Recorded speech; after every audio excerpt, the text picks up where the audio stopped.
మాజీ ముఖ్యమంత్రి శ్రీ పుణ్యమూర్తి గారి ఆకస్మిక మరణం వల్ల రాష్ట్రం మొత్తంలో శ్రీ సుందరరామస్వామి పట్ల వ్యతిరేక పవనాలు ఎక్కువయ్యాయి.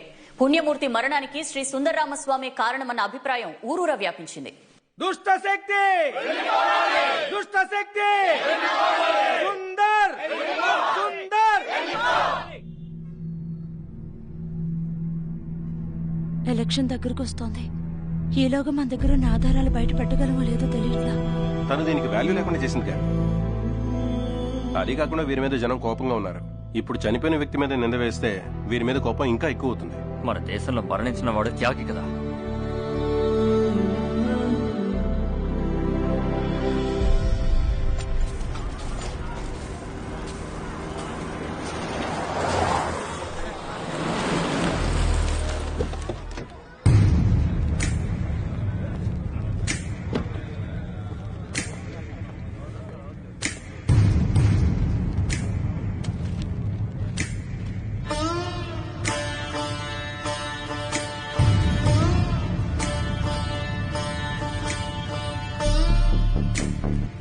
నీతో కొంచెం వెడిగా మాట్లాడాలి.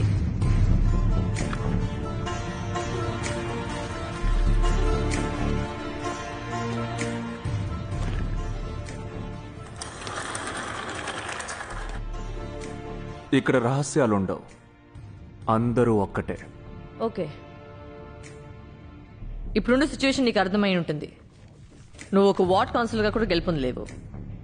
సర్వేలు చెప్పినట్టు నీకు 2%, నాకు 98%.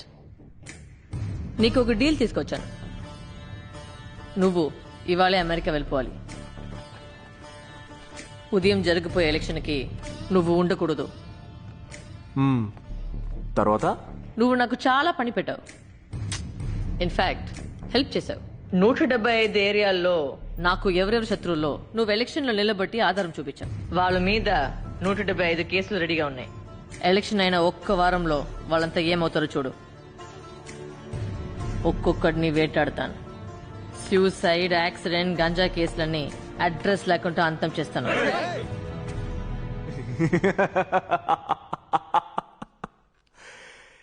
గెలవబోయేది మీరే అంటున్నారు, అలాంటప్పుడు నేనెందుకు ఊరు వదిలిపోవాలి? నీ ఒక్క ఓటు వేయకుండా నువ్వు పారిపోవాలి. అప్పుడే నేను పూర్తిగా గెలిచినట్టు. నీలాంటి గాలి నాయకులు ఇక మీద రాకూడదు. నువ్వు పారిపోవటం వాళ్ళకు హెచ్చరిక ఉంటుంది. మనకి మడవ తిప్పే అలవాటు లేదండోయ్. మీరు బయలుదేరచ్చు. అప్పుడు ఇక్కడే ఉండి నేను పదవిలోకి వచ్చాక ఒక్కొక్కరు చావు చూసిపో.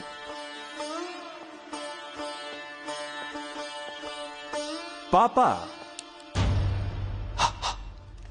మీరింకా గెలవలేదు, ఇంతలోనే పగ తీర్చుకున్నట్టు కలలు కన్నం మొదలెట్టారు. మీ నాన్న పుణ్యమూర్తున్నాడే ఎలక్షన్లో గెలిచి పదవి ప్రమాణం చేస్తున్నప్పుడు ఎం పుణ్యమూర్తి అను నేను అని చెప్తున్నప్పుడే స్పాట్ పెట్టినవాడిని నేను. వెళ్ళండి, ముందు మీరు గెలవాలి, పదవిలోకి రావాలి. ఆ తర్వాత వీడి గురించి ఆలోచిస్తే బాగుంటుంది.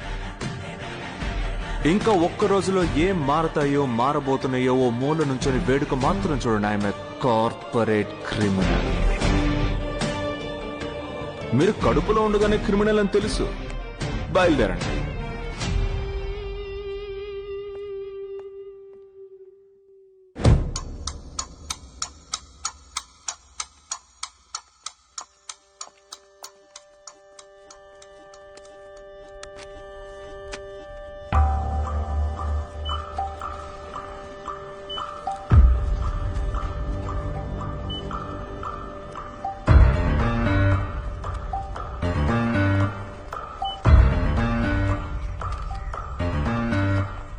ఏంటి అందరూ అలా నుంచున్నారు? అన్ని ఊళ్ళలోనూ 1 hour గా పోలింగ్ జరుగుతోంది. 15% ఓటింగ్ జరిగింది, కంటిన్యూ అవుతోంది. ఎలక్షన్ మొదలైంది, ఇంకా పూర్తవ్వలేదు కదా.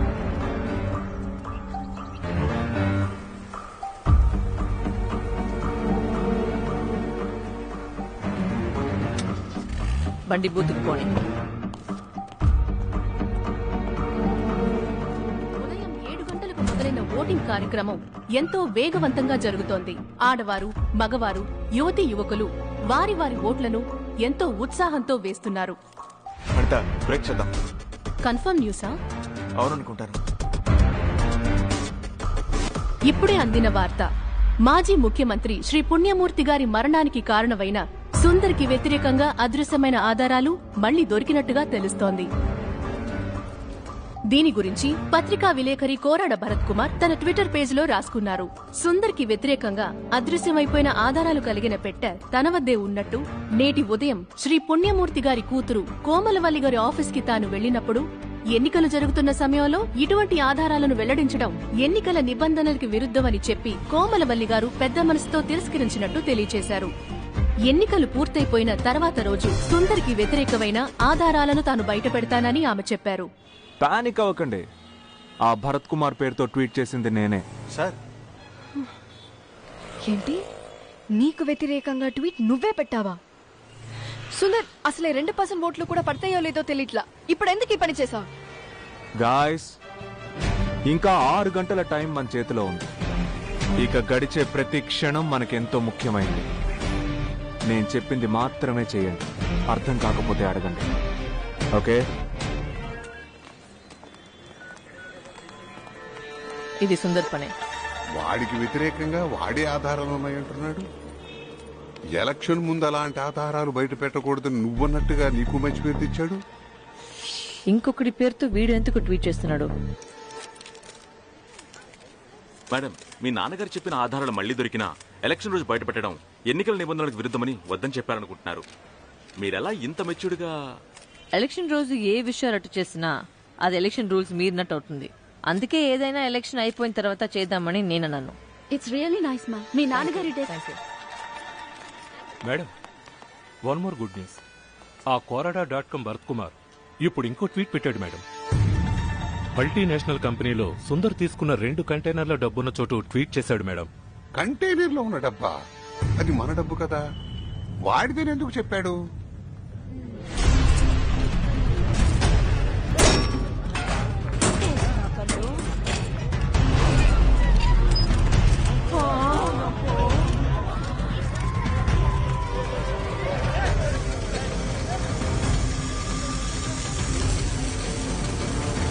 సుందర్ మీద 3 సెక్షన్ల కింద కేసు నమోదు చేయబడింది. ఖచ్చితంగా వారిని అరెస్ట్ చేసే అవకాశం ఉంది. ఎన్నికలకు సంబంధించినంత వరకు వారు తప్పకుండా డిపాజిట్ కోల్పోతారు.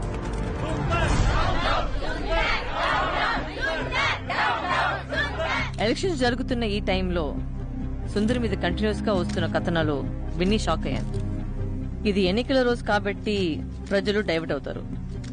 నిబంధనలు మీరినట్టు అవుతుంది. శ్రీ భరత్ కుమార్ గారికి ఈ ఆధారాల్ని రేపు పోలీసులకు అప్పగించిపోతున్నానని ఉదయం మిమ్మల్ని కలిసినప్పుడు చెప్పాను. ఈ ఒక్కరోజు ఏం చేయకుండా మీరు మౌనంగా ఉండాలని కోరుతున్నాను.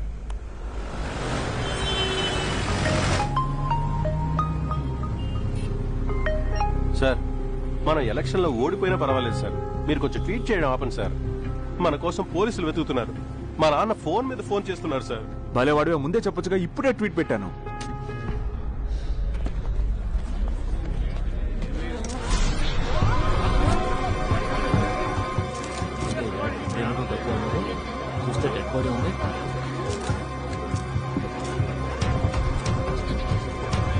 Sir, Bharat Kumar body sir.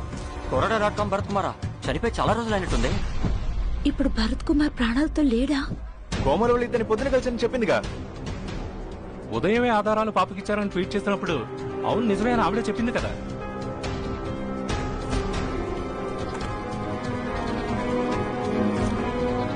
పది రోజుల క్రితం చనిపోయిన వ్యక్తిని తను పొద్దున కలిశానని చెప్పింది.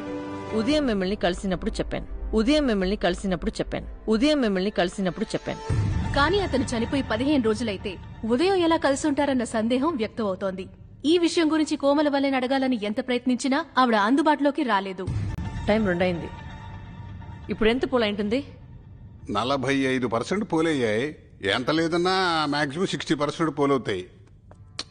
నువ్వేం దిగులు పడకు పాప. వాడేం చేసినా గెలవబోయేది మనమే. మీలో చాలా మందికి అనుమానం వచ్చుండొచ్చు, ఇవన్నీ చేస్తోంది సుందరేమోనని. ఎస్, నేనే. 15 రోజులకు ముందు చచ్చిపోయిన వాడు ట్వీట్ పెట్టిన విధంగా నేను పెట్టిన ఫస్ట్ ట్వీట్తోనే పాపకు తెలిసే ఉంటుంది అది నేనే అని. బట్ నేనేం చేయబోతున్నానో తెలియదు గనక, చచ్చిపోయిన వాడు ఎప్పటికీ రాబోయేది లేదు గనక పాప అబద్ధం చెప్పింది. అది మాత్రమే కాదు, మాజీ సీఎం పుణ్యమూర్తి గారు చనిపోయింది ఎలాగో ఇంకొద్దిసేపట్లో చాలా ముఖ్యమైన వారు లైవ్ లోకి వచ్చి చెప్తారు. వారే పుణ్యమూర్తి గారి భార్య, పాపకి సొంత అమ్మ. ఇంతవరకు ఎవరు ఓటేయకపోతే ఇంకొద్దిసేపు వెయిట్ చేయండి. 2:30కి లైవ్ లోకి వచ్చి మాట్లాడతారు. విన్న తర్వాత ఓటేయండి. అమ్మా అమ్మా అమ్మా అమ్మా ఏంటమ్మా? అమ్మ కనపట్లేదు. అమ్మ మాట్లాడకూడదు అంకిల్. ఇంకా 4 గంటల టైం ఉంది. అమ్మ మాట్లాడపోతే జరిగినంత నేను వేరే విధంగా మార్చిస్తాను. అమ్మా అమ్మ ఇక్కడ. అమ్మగారు అయ్యగారు సమాధి కాడికి వెళ్ళారమ్మా.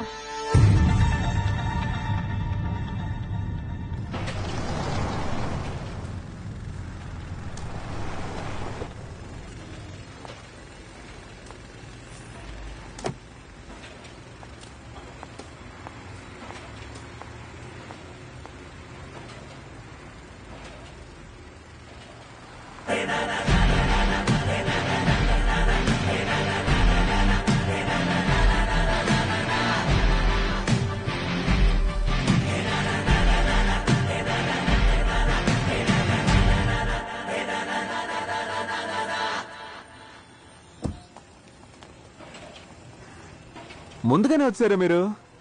రిపోర్టర్స్ వెనకాల వస్తున్నారు. ఇంకా 10 నిమిషాలు ఉంది. న్యూస్ రీడర్ని చూడలేదు కదా?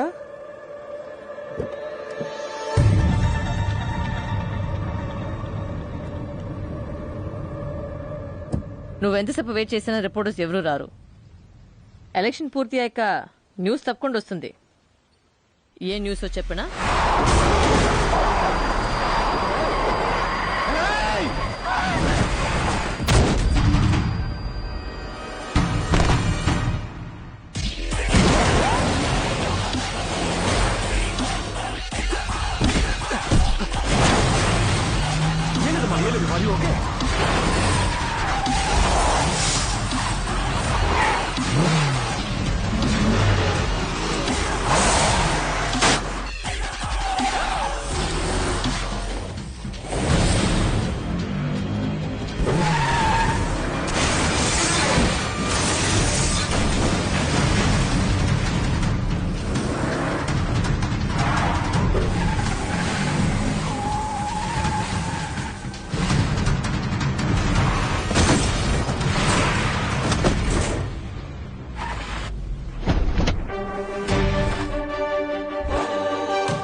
మూడ్లో నేను ఇప్పుడు లేనురా.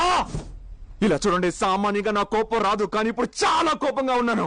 నువ్వు పుట్టేలా కొట్టండి రా, నీ తల్లి చచ్చేలా కొడతాను.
లీలా ఫేస్బుక్ లైవ్ ట్రై చేయి. అమ్మా నాకేం చెప్పారో ఆ మాటే మీడియాకి చెప్పండి ప్లీజ్. లీలా రెడీయా? రెడీ. చెప్పండమ్మా, చెప్పండి. నా భర్త పుణ్యమూర్తి గారిది సహజమైన మరణం కాదు. ఆయన్ని చంపింది నా కూతురు కోమలవల్లి. వారికి ఇవ్వాల్సిన మందుని డోసేజ్కి మించి ఇవ్వడం నేను చూశాను, కానీ ఆపాలనిపించలేదు. ఆపడానికి ఆయన అంత మంచివారు కాదు. కోరాడు భరత్ కుమార్ని చంపారని నేనే చెప్పాను. నా కూతురికి గనక అధికారం ఇస్తే అది ఈ ఊరినే తూకానికి అన్వేషిస్తుంది. Hold on. ఈ ఫేస్బుక్ లైవ్ అన్ని ఛానల్స్ లో వస్తోంది. అందరూ చూస్తుంటారని నాకు తెలుసు. ఇంతవరకు 53% పోలింగ్ జరిగింది. మామూలుగా మాక్సిమం 80% ఓట్లు పోల్ అవుతాయి. ఇప్పుడున్న సిచ్యువేషన్ లో ఒక్కవేళ మనం తప్పించుకోవాలంటే మిగిలిన ఒక్కొక్కరు వచ్చి ఓటు వేస్తే మాత్రమే ఛాన్స్ ఉంటుంది. చిన్న వయసు సార్, వాళ్ళేం తప్పు చేశారు సార్? రిపోర్టర్ భరత్ కుమార్ని మాత్రమే కాదు, వాళ్ళ తప్పుల్ని నిలదీసిన 18 మందిని నిర్దాక్షణ్యంగా చంపారు. అందరూ వీళ్ళలా యువకులే సార్. ఏనాటికైనా అందరి జీవితాల్లో వెలుగు రాకపోతుందా అని కలలు కన్నారే కానీ వీళ్ళు చేసిన తప్పేంటి సార్? ఇంతమందిని చంపే ధైర్యం వీళ్ళందరికీ ఎక్కడి నుంచి వచ్చింది సార్? వాళ్ళు మనల్ని మనుషులుగా చూడల్లా డబ్బులిచ్చుకున్న ఓట్లు అలా చూస్తున్నారు. మనము డబ్బులు తీసుకుని ఓట్లేయడం వల్లే వాళ్ళకింత పోకరు. ఇంత పెద్ద స్టేట్ లో 45-50% ఓట్లు పడుతున్నాయి. అందులో డబ్బులిచ్చి 10%, దొంగ ఓట్లకు 5%, ముక్కుపుడుక ఉంగరానికి 5%. 100% ప్రజల్ని ఏలేవాడిని 20% ప్రజలు మాత్రమే నిర్ణయిస్తున్నారు. Is it democracy? ఒక పౌరుడి యొక్క కనీస బాధ్యత ఓటు వెయ్యడం. ఇక 3 గంటలే ఉంది. కొంచెం సోమర్తనం ఉన్నవాళ్ళు, ఇంట్లో కాలక్షేపం చేసేవాళ్ళు మాత్రమే కాదు, ముఖ్యమైన పనులు ఎన్నున్నా సరే వద్దులేసి వెళ్ళి ఓటేయండి. గంట సేపు క్యూలో నుంచని వేలితో ఒక్కసారి నొక్కి నీ దేశం కోసం ఓటు కూడా వేయలేకపోతున్నారంటే మీరే మొదటి దొంగలు, మీరే మొదటి నేరస్తులు. ఉంది 3 గంటలే. వదిలారో ఈ కేసుని 20 ఏళ్లు సాగదీస్తారు. ఈ దేశం 50 ఏళ్లు వెనకబడుతుంది.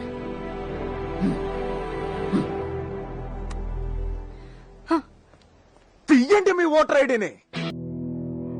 మాజీ మంత్రి శ్రీ పుణ్యమూర్తి గారి హత్య కేసులో ఆయీ ప్రామాస నాయకురాలు శ్రీమతి కోమలవల్లి, నంబర్ 2గా పిలువబడే బలరాం గారు ఖైదు చేయబడ్డారు.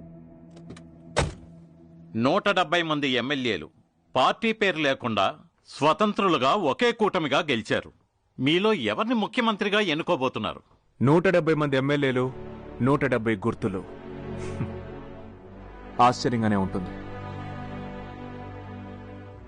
ఎవరు ముఖ్యమంత్రి? Next question.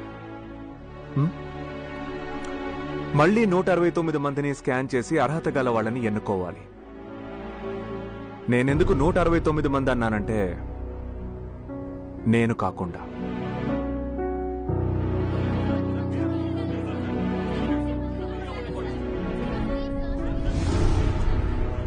ఎదిరించేవాళ్లు లేకపోవడమే ప్రజాస్వామ్యానికి పెను ప్రమాదం. నేను ముందు వరుసలో ఉంటాను, ఎదిరించేవాడిగా, ప్రశ్నించేవాడిగా. ఇది నేను ఆలోచించి తీసుకున్న నిర్ణయం. ఫిక్స్ అయ్యాను. ఇక్కడ ఒక మాజీ జిల్లా కలెక్టర్ ఉన్నారు, సదాశివం ఐఏఎస్ గారు. వారిని ముఖ్యమంత్రి అభ్యర్థిగా ప్రపోజ్ చేస్తున్నాను.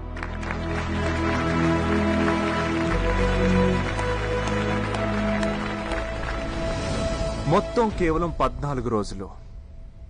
ఇది యువతరం వల్లే సాధ్యమైంది. పొరుగు రాష్ట్రాలకు వెళ్లి మీ రాష్ట్రం కోసం రక్తం చిందించిన వాళ్ళు, ప్రాణత్యాగం చేసిన వాళ్ళు ఎవరని అడిగితే 30 ఏళ్లకి ముందు, 40 ఏళ్లకి ముందు జీవించిన వాళ్ళ గురించి చెప్తారు. కానీ అదే ప్రశ్న ఇప్పుడు మన రాష్ట్రంలో అడిగితే ఈ నెల రక్తం చిందించిన యువకులు పోయిన నెల ప్రాణత్యాగం చేశారని చెప్తారు. వేదనగా ఉన్నా గర్వంగా ఉంది.